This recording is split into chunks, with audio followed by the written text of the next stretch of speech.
Well, hello guys, my name is Nick from Nick's Toy Garage, and yes, welcome to Ford Week Day 2. 7 days, 7 Fords, and this time I'm probably going to succeed, because last time I didn't. Today, a Matchbox Ford Corsair, and it's a vintage one. I can't wait to start digging into this model, but first, this. If you want your chance to win this Ford Escort RS Cosworth, please go to the video in the description down below or on the top right of the screen. Obviously after this video is done, because I still want my views on this video. So let's take a look at this model. It has some missing paint. The windshield's actually pretty good, some scratched up. We're going to go polish that real nice. Well, there's paint missing from the trunk, the roof, everywhere. It still has the old style axles through wheels, and it has a silver base. Now it does have the towing hook on the back, and the car talks. Look, it's talking. It's amazing. Normally I cut off the hook, because this time I'm going to decide to leave it on, because I'm going more for a restoration, not really a custom, even though I'm changing the color. Please don't hate me for this. Now, 2 drills are used to drill out this base. One to drill a pilot hole for the self-tapping screw to go in the end, and one to actually drill out the rivet. So that was a small one. This is the bigger one. One in the front, one in the back. Then take my handy dandy screwdriver, pry open the base in the front, and normally the rear would release too. Now this time it doesn't, and because I don't want to snap off the base like I did in the past, I take my screwdriver again and also pry open the rear of the car. Then inspecting the base is in pretty good shape. A little bit of rust from the axles actually penetrated into the base, but the sandblaster is going to get that off. Taking off the interior, I actually snapped off the little plastic spring, so I have to super glue that back together. And now for taking off the wheels and axles. I used my yellow thing, because I forgot the name of this thing. It's my yellow thing. And I just place a finger on the other side of the axle, so the axle can still spin freely, and just, well, zzz off the other side up. What the fuck did I just do?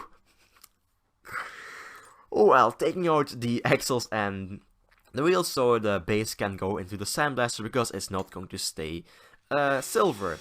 Next, I drill out the rivet that holds in the windshield, making sure I not go too deep, because then I drill through the roof. Now, taking out the windshields is a tricky part. Normally I would drill around it and make the windshield, well, the hole bigger, but this time I decided to go through the back window, while prying open it and hoping it wouldn't snap in two. Well, that didn't happen. So I can go to the next step, the sand blaster. This is my best investment yet. Take about 1 minute and the paint just flies off. Well, with the newer models and especially the Hot Wheels, it doesn't really fly off that good, but on these older Matchbox cars, the paint doesn't stand a chance. So next I take a look at the model. As you can see, the roof and the bonnet of this car are a little bit corroded, and there are some rough spots, some metal sticking out. So I take my sanding block and sand that roof so the corrosion is off, and also the little hired metal. There was an edge on the roof. I'm not sure how, maybe from the sandblaster I didn't put it down enough, the pressure, so just fixing up my mistake, I guess. Then next step is the primer. So for primer I will be using a fine surface primer by Tamiya. I do 3 coats in total, leaving between 15 to 20 minutes to dry between coats.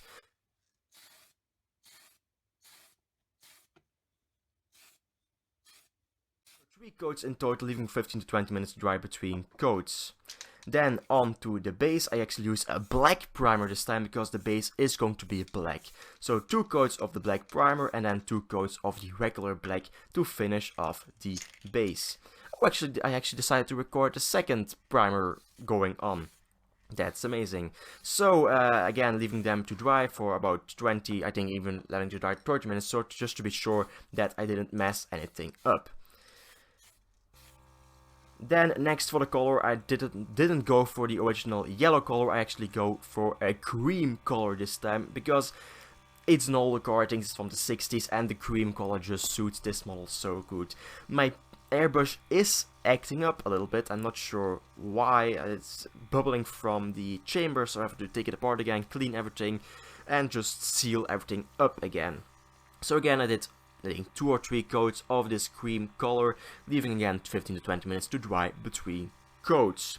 Now something I don't really like happened, and as you can see, this is the base getting painted, but while the body was drying, I noticed some imperfections in the paint right there and on the door. You can't really see them, but there's some real imperfections.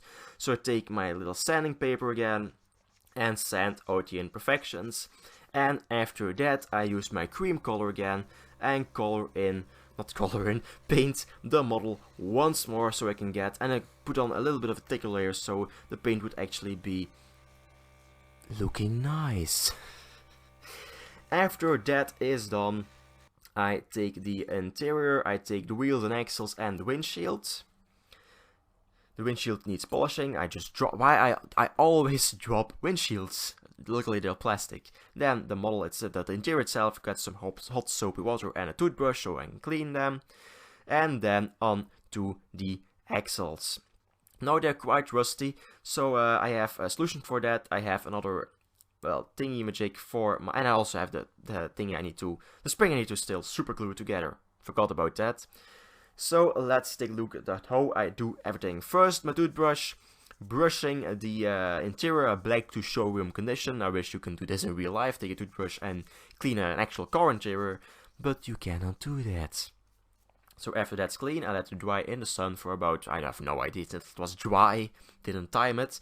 Then the wheels, they were pretty clean, but I just gave them a little bath with my toothbrush.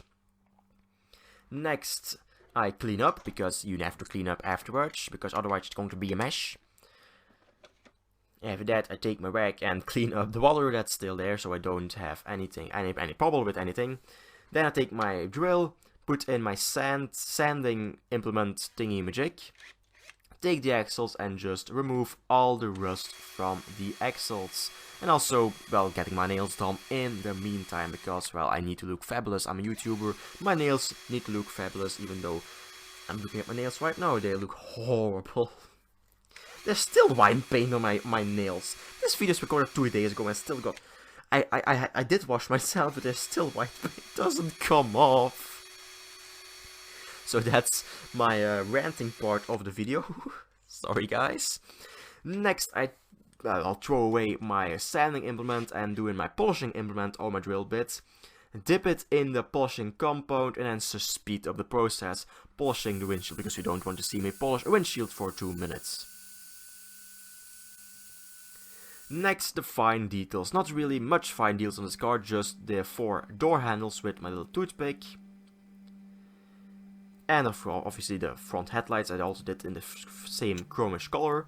Then the taillights are supposed to be red. I know there's supposed to be blinkers in there, but I just did everything red because I really feel the orange would take away from how good this model actually turned out. Next, I take my paintbrush, take my black paint and paint in the grille black. Was debating on doing the grille silver or black, but I just wanted to do it black so I can break up the model. Now on to the reassembly, and before we start you can see the bumpers on the car are still black. Well, I was doing the editing of this video and it just bothered me. So after the reassembly is done, I took the car back apart and painted in the bumpers silver again. So that's why these bumpers are still black right here, but afterwards it's going to be silver. Then I super glued the spring back together, plumped it in the interior. So the wheels are springy again. I'm not sure if I broke it with my screwdriver taking off the base or just was pre-broken, because the back was sitting quite low when I took the model apart again. Now in goes the windshield. First, obviously the wrong way around. That's just how I roll. I also do it. I'll always put it in the wrong way the first time. That could be, that's what she said. Oh well. Then snap in the front. That could go above the dashboard and then snap in the rivet again. Now I decided not to super glue it because it just snapped into place. Then the interior goes back in and the wheels and axles with the base go back in. Now the wheels and axles actually, the base snapped into place again, but because I drilled out the post in the beginning of the video, I took a self-tapping screw and screwed it back together.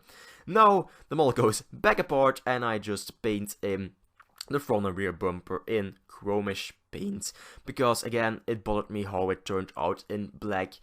It just, the grille and the bumper got lost together because they were both black. So let's take a look at it before the restoration. It still has missing paint, the windshield needed to a good buffing, the wheels next were quite good even though they were rusty, and the base was actually in quite good shape.